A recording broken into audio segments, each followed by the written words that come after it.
Tamam, Kaspi test toplusundan termodinamikaya aid belə bir məsələnin izahına baxaq.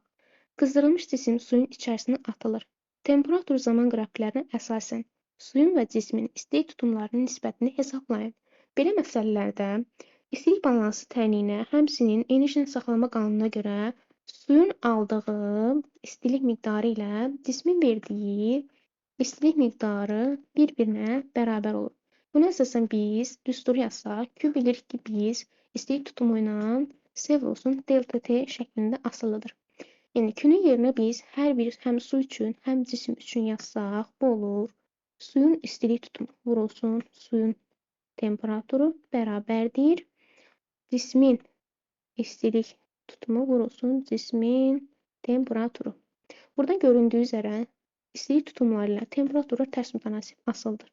Bunu biz nisbət şəklində yazsaq, suyun istilik tutumu bölünsün cismin istilik tutumu bərabərdir. Cismin temperaturu bölünsün suyun temperaturuna. İndi biz bunu qrafika əsasən necə müəyyənləşdirəcəyik? Bizə ilk başda deyir ki, qızdırılmış cisimdir. Yəni cisim temperaturu yüksəkdir. Buradakı qrafika əsasən biz bilirik ki, o zaman cismin temperaturu 80 imiş və suyun da temperaturu su 20 imiş.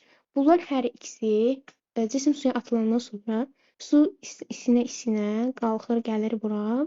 Həmçinin cisim də soyuya gəlir düşür bura və artıq burada 40 dərəcə Selsidə bu cisimlərin temperaturu bərabərləşir.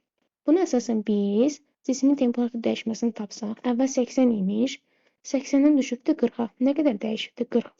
Deməli 40 bölünsün suyun dəyişmə temperaturunu tapsaq, 20 imiş, qalxıbdır 40-a. Nə qədər dəyişibdir? 20.